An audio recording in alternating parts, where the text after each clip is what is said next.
Are either one of these any good? Wow, this is a good movie. It's pretty good. Yeah, well, the director from yesterday doesn't think so. It stinks. You sorry? You waste our film. It's so bad. 2 big releases in the theaters this weekend and some smaller movies too, theaters and streaming, to talk about, and we'll do it. Welcome in. This is the Screening Room Podcast, and she is Hope Madden. He's George Wolf. And we're from madwolf.com, and let's start out with the feature directing debut for Dev Patel. An anonymous young man unleashes a campaign of vengeance against the corrupt leaders who murdered his mother and continue to systematically victimize the poor and powerless. It's Monkey Man. You need to fight for your mother, for all of us. Anger will not quiet your soul, my son. Don't call me son. It's time to remember who you are. But only love kills more when will they learn?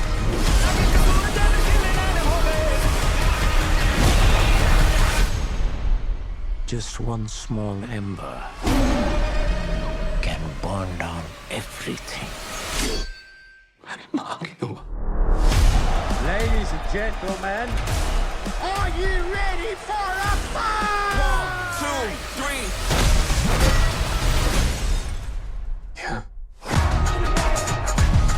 Yeah, Dev Patel before this only directed 2 shorts.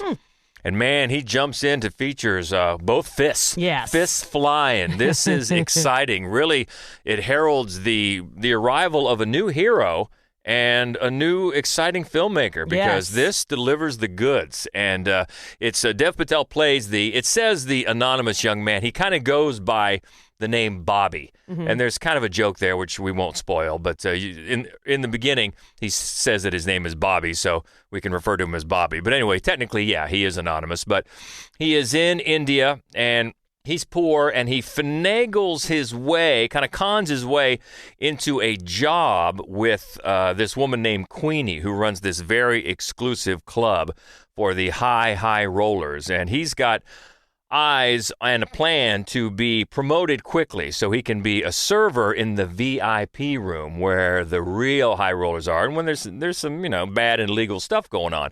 It's all part of his plan to get to the old head of the snake type of premise that we've seen before, because he's got a plan for vengeance, as it said in the synopsis there. They've been working on a years-long plan for vengeance against this man who murdered his mother and then has been, as again the synopsis says, part of a group that is oppressing the poor and the powerless in India. So he's got that plan to assassinate the guy who's basically he's the chief of police in the town, and things go awry the first time he takes a shot at it. So before you know it, he's badly injured, and he's very wanted all over.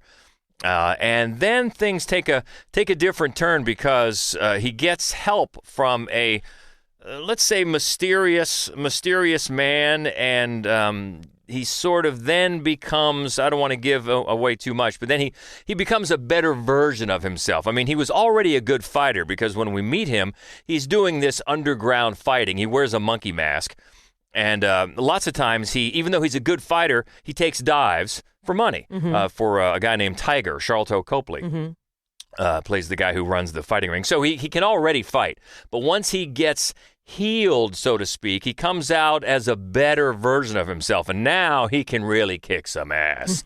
And he not only goes after his continued plan for vengeance, but he becomes sort of a savior figure, a leader figure for these people, the oppressed peoples, the forgotten peoples, the minorities, and the ones who are social outcasts for the people at the top.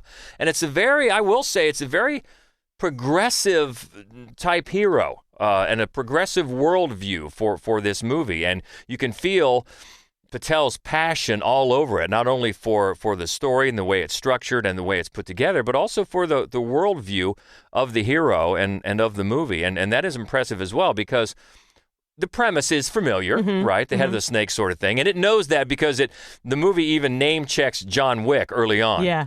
And it'll remind you of a handful of other films, but it feels more like inspiration than theft. You know, it just seems like Patel has a certain number of films that have clearly, I think, and filmmakers who have inspired him as a filmmaker. Very much so. You'll think of John Wick, of course. You'll think of some of the old martial arts masters, Bruce Lee and others. You'll see bits of Nicholas Winding Refn in there with maybe some drive and Only God Forgives.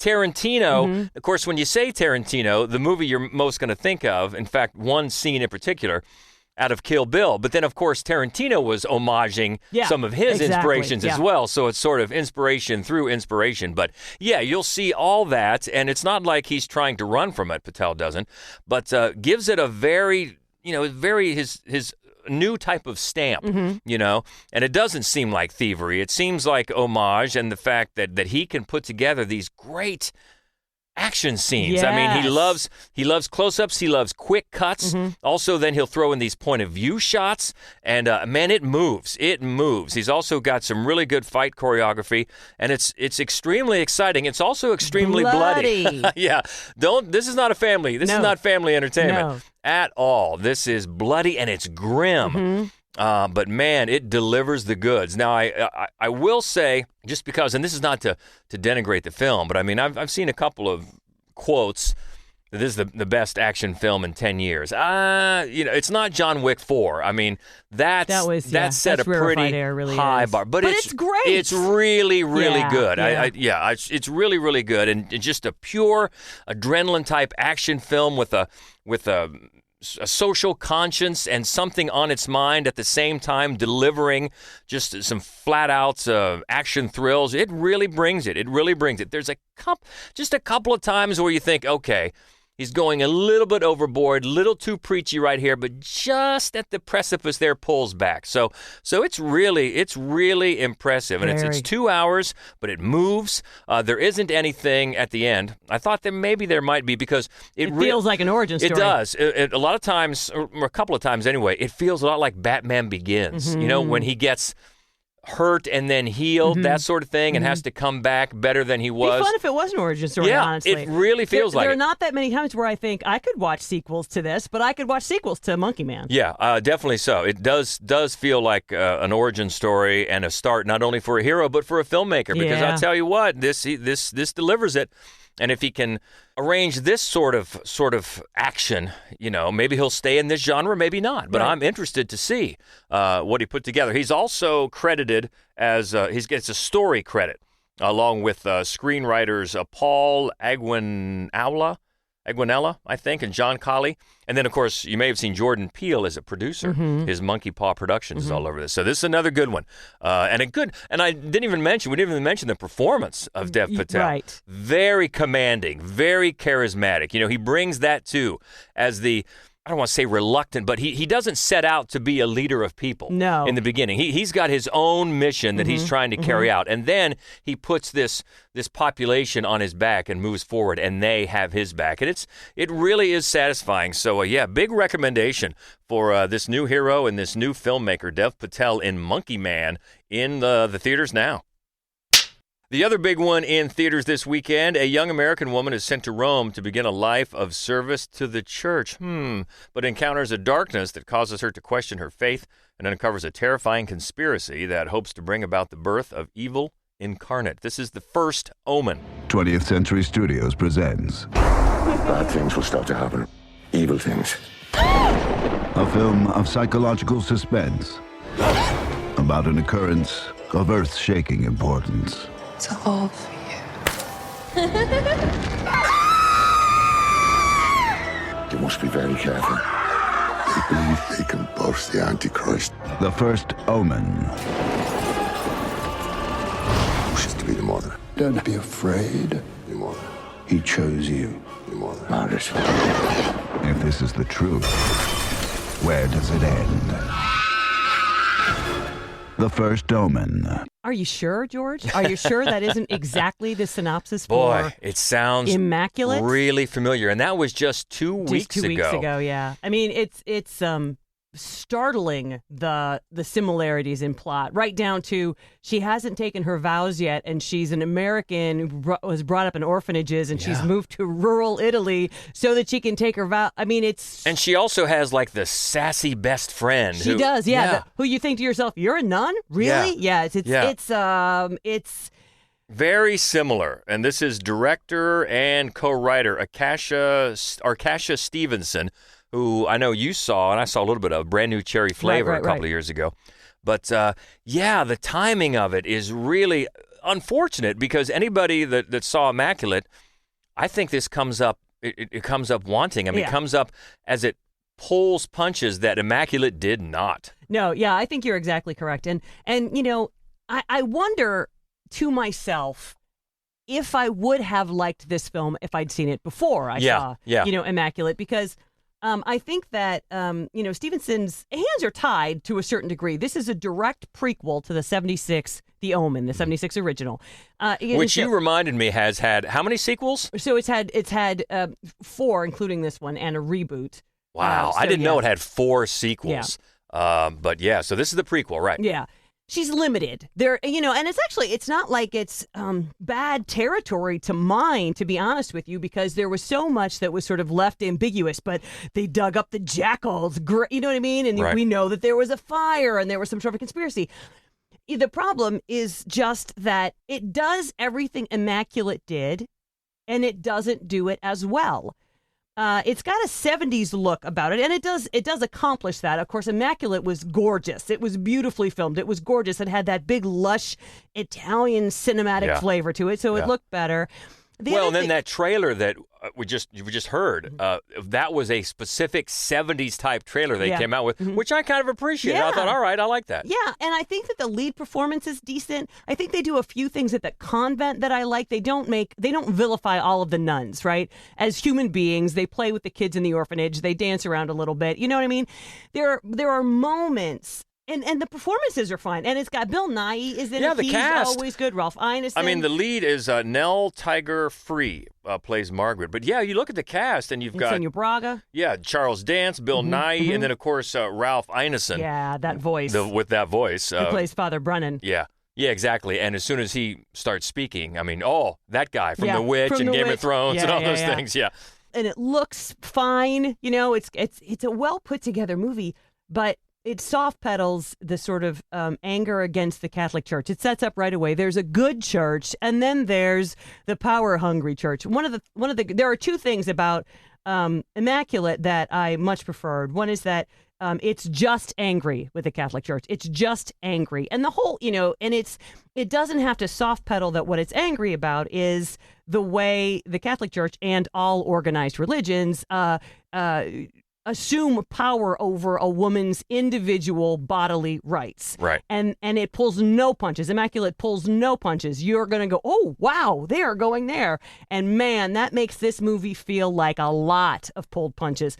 Is not as angry, a bit more forgiving of Catholicism than probably, given the storyline, it ought to be. Now, as we were talking just at lunch here before we started taping this, if you're going to have a direct prequel to The Omen, your hands are tied on certain aspects about what you can and can't do. But even so, there's still punches that are pulled. To be honest with you, is that a bad film? No. Is that a badly put? It's not a great film either. It's not like one of those ones where I think, oh, it's just such a shame that a far better film came out 2 weeks ago.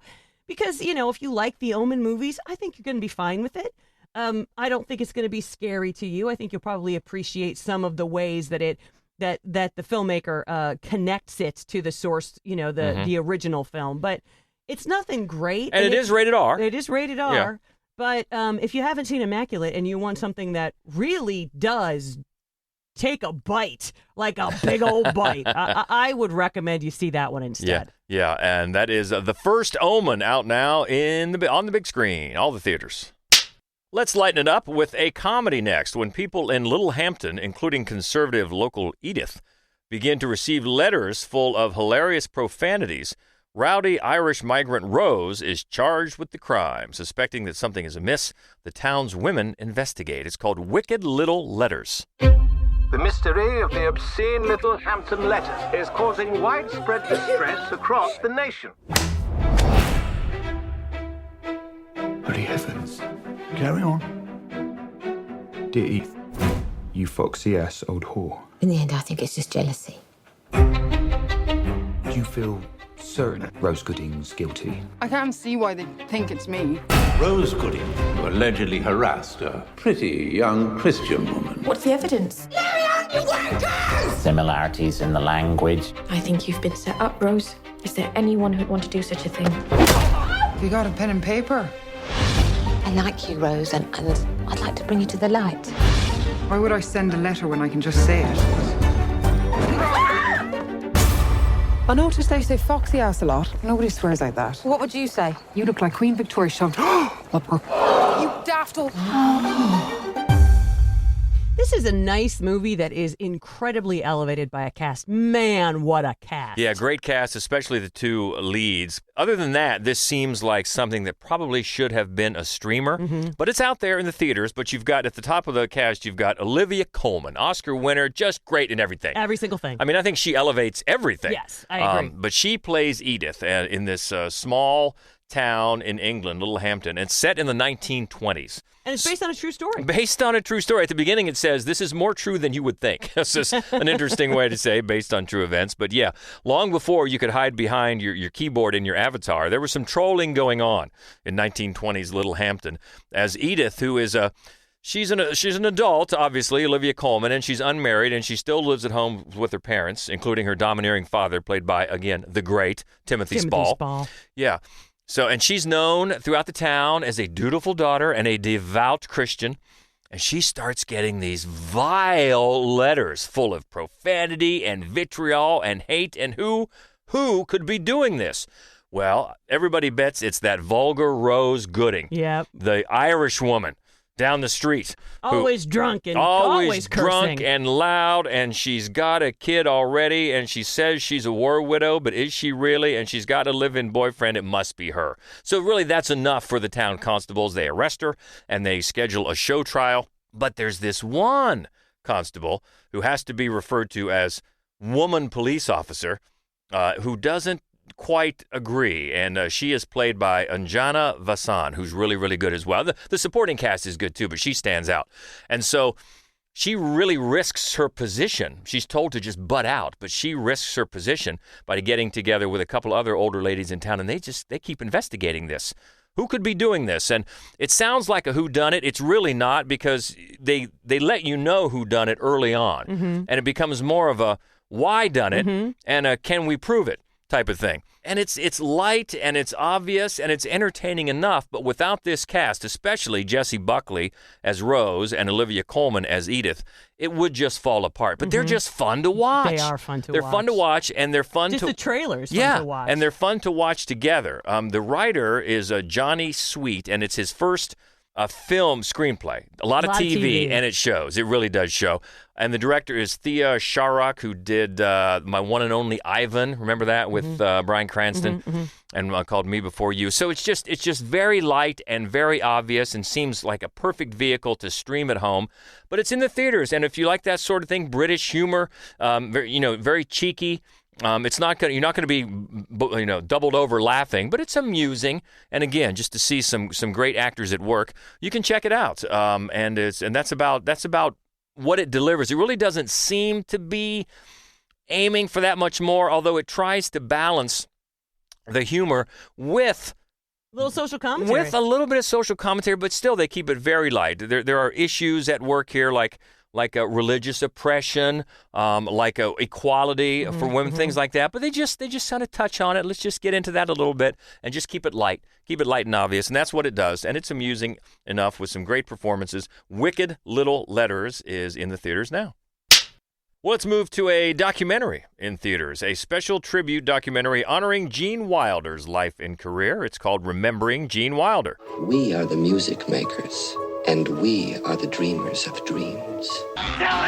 Gene was able to do things in comedy that are dangerous to do. Darling. Would you get down? Richard Pryor was my teacher. What are you doing? Good bad.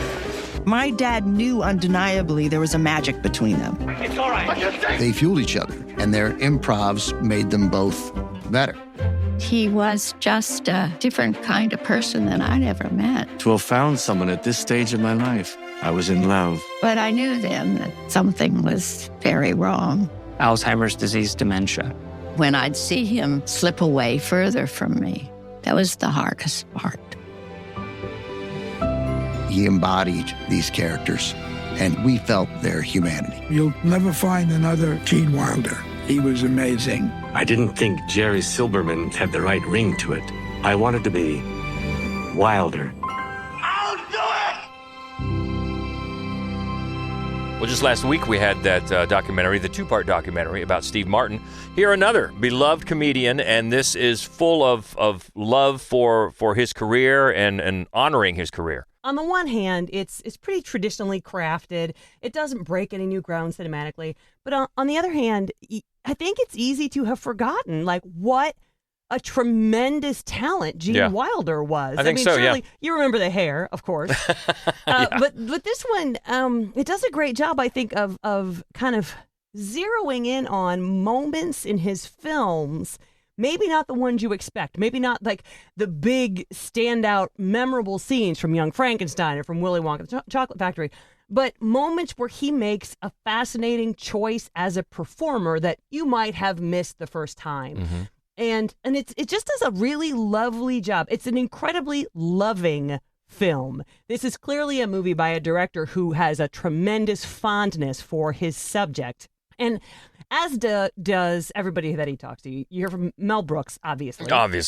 But also Carol Kane and Alan Alda. And you hear from Richard Pryor's daughter, which she has some pretty fascinating, very kind things to say as well. Mm-hmm. And it's just a really affectionate and effective look back on the part of his career that maybe you recall, and then, later in his life that probably you don't recall. Well, the director is Ron Frank, and he's able to utilize the autobiography that Gene Wilder, the audio book that he narrated. So you've got a lot of audio of Gene talking about his own life. Yes, which is maybe the smartest thing he did, because as you hear Carol Kane or you hear Mel Brooks talk about this incredible humanity that he brought, you actually get to hear it. You get to hear it in his own voice, his humility and his comic timing.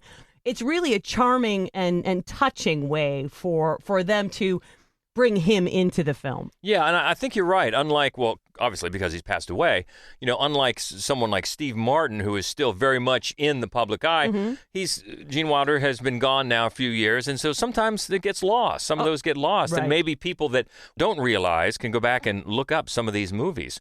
We did. We just watched, we dug up Blazing Saddles not just a few weeks ago, right, to watch, because you had not seen it. I had not, or if I had, it was on TV when I was a little kid, because my twin sister remembers it well. But I have no recollection of having seen it. Yeah. And it is true that the thing I came away with most from watching Blazing Saddles was what a really good actor he was. Yeah. He's so...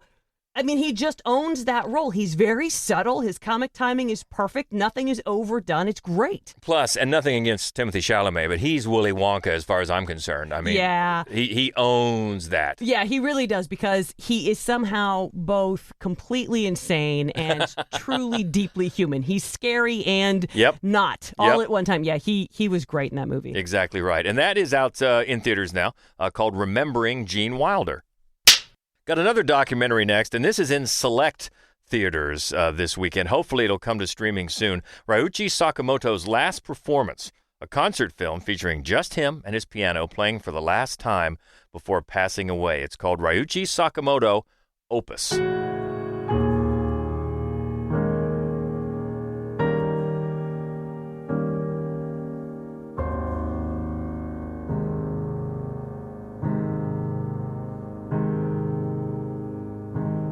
This is filmed in just beautiful black and white by his son. Yes, his son is the director, Neo Sora.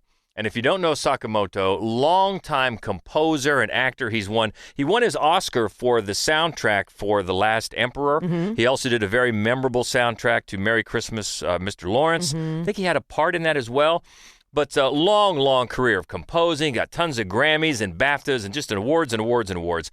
But he had been fighting cancer for several years until right around the time of this movie, he learned that he really had just weeks to live. So his son filmed this final performance, and it's just beautiful and heart-wrenching, and it's in gorgeous black and white, and really the music fills in the colors, all the colors that you need. And Soro's camera is obviously it's loving because it's his father, right. But it's either static and just lets you appreciate the moment just sitting there, or it's very slowly moving and elegant and pouring over the hands as they work, and the bowed head. He frequently bows his head. I mean, it's just such a graceful, loving performance, and it brought to mind immediately for me that scene in Walk the Line early on where Joaquin Phoenix is Johnny Cash. He goes to that audition with Sun Records, and he's failing because he's just playing the same old songs. And the Sun Records owner, Sam Phillips, says, if you were dying in a ditch and you had one song to tell God what you felt about your time on Earth, what would you play? And then, of course, in the movie, he plays that he wrote Folsom Prison Blues, and it goes on. That's what I got the feeling here was. This was a performance for the heavens, as he knows he's leaving this earth in weeks. And when you come to it, especially with that sort of perspective, it's so moving. It is. It is so moving and so beautiful. And it's something, though, that you have to see in a theater setting. I can't imagine seeing this streaming.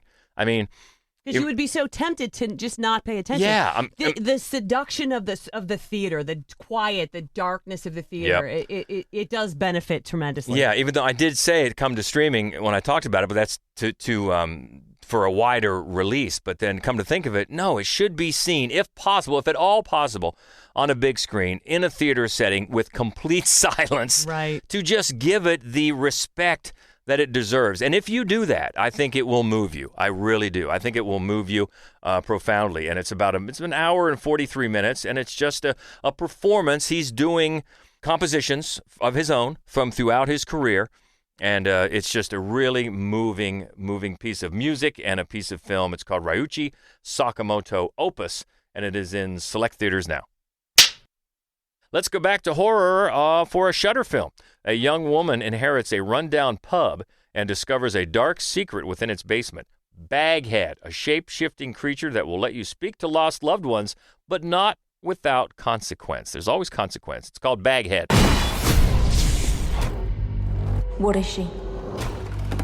She has the power to bring back the dead. I want to see her. Money's really no object. I want to talk to my wife. She only gives you 2 minutes. Sarah. After that, she's in control.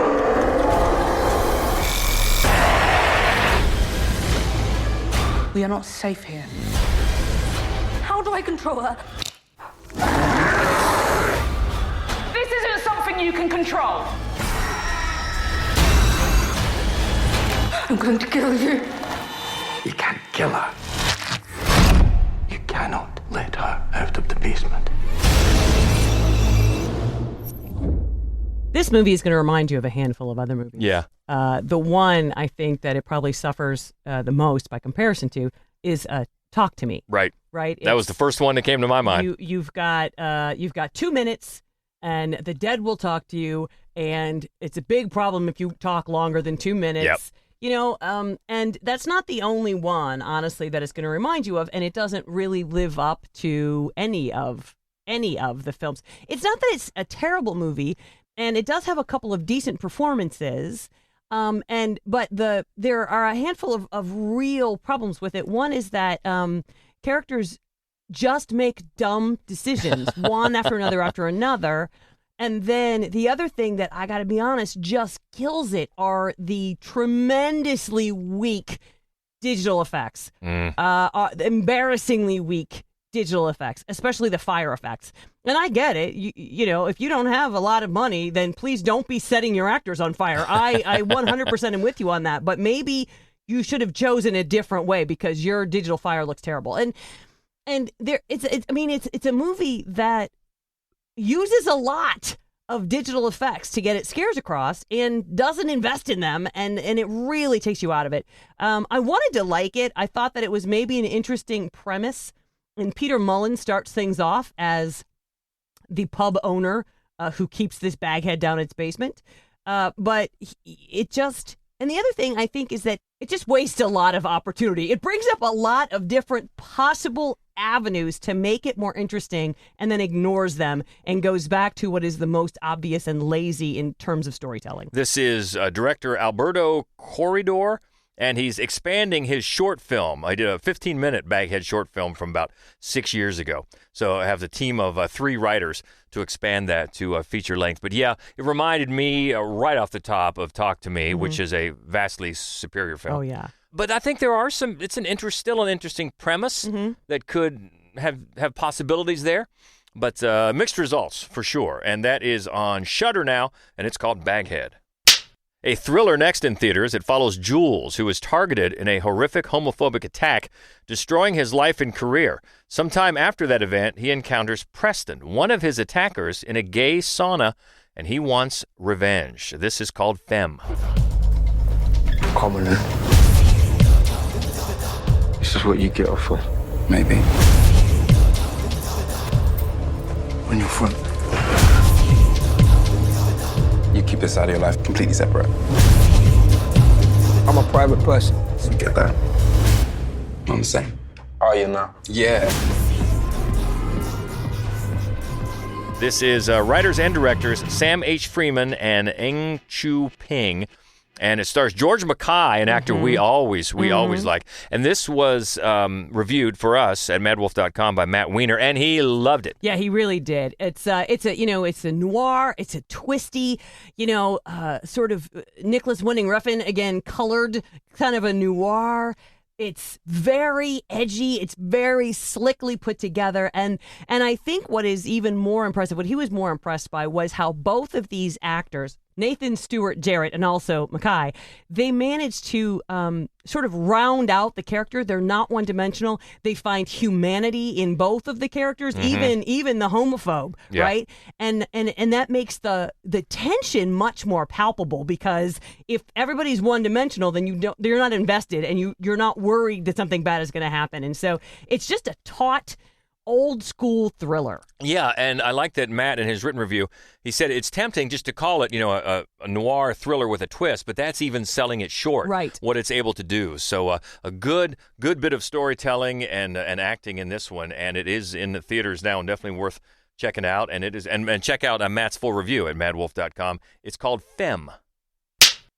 And one more in theaters, a musical romance. Serious musician Doom and free-spirited circus kid Glitter begin a summer romance, but their relationship is tested as they try to make it in the music business. It's called Glitter and Doom. I think I'm finally falling, and it scares me. Sorry. Your gig is in a week. You're not even going to be here for, so why do you care? One day I'll change. Is it possible you might say something? It's a lot to take in. You'll be the first one that I call. It can be a lot to take in. I've been running long before I learned to crawl. I have crawled inside you, and I will not let go. I went to the doctor, I went to the mountains, I looked to the children, I drank from the fountains.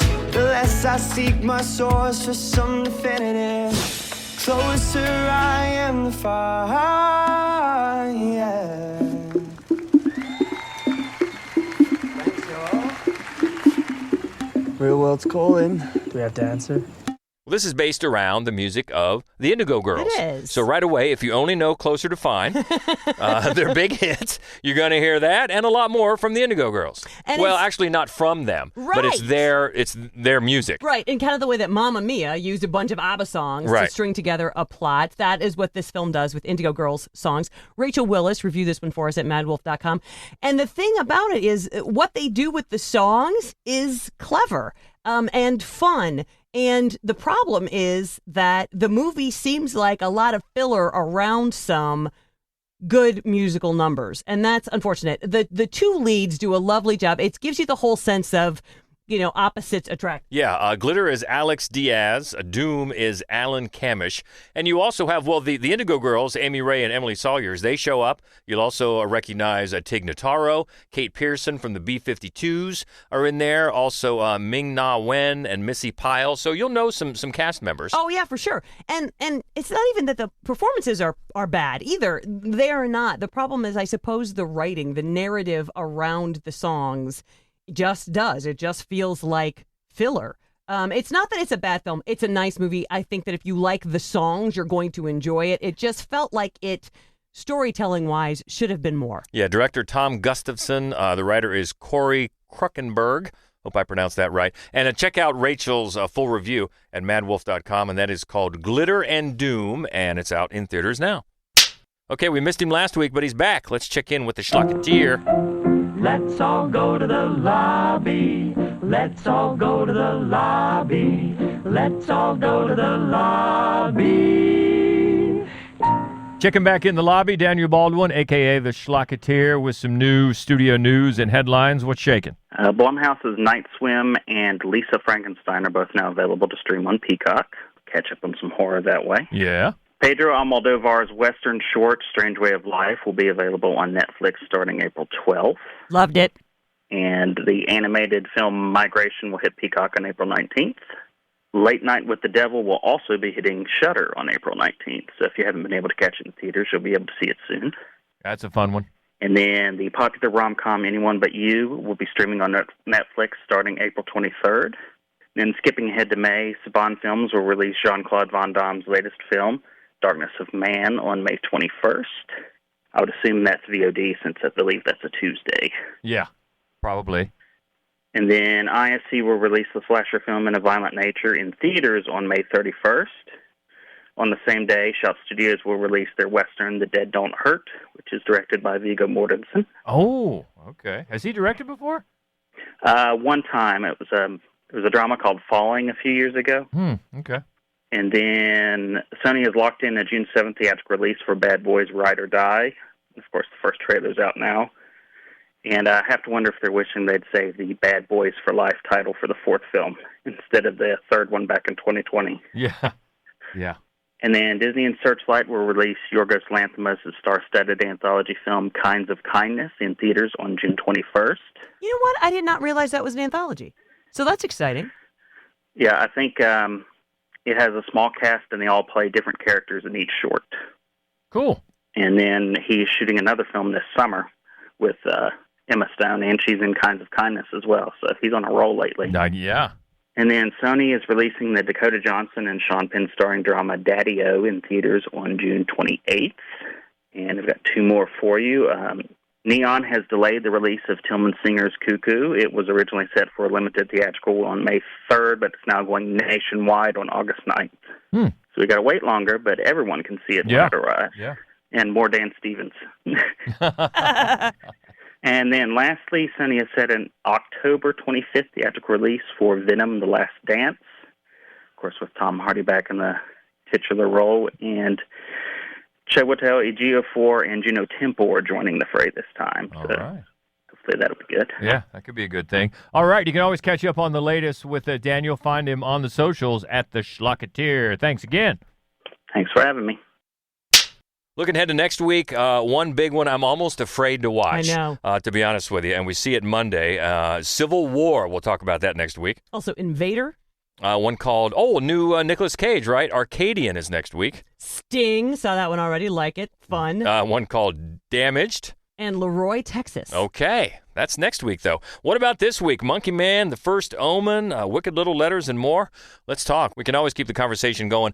On the socials, you can find us Mad Wolf Columbus on Facebook, on Threads, and also on Instagram. And on the main website at madwolf.com, where you can find all the written reviews and other fun stuff. So, we always like you to keep in touch. We hope you will. We'll get together, same time, talk about the new movies again next week. But until then, be well. And she is Hope Madden. He's George Wolf. And this is the Screening Room Podcast. And happy birthday, Mom.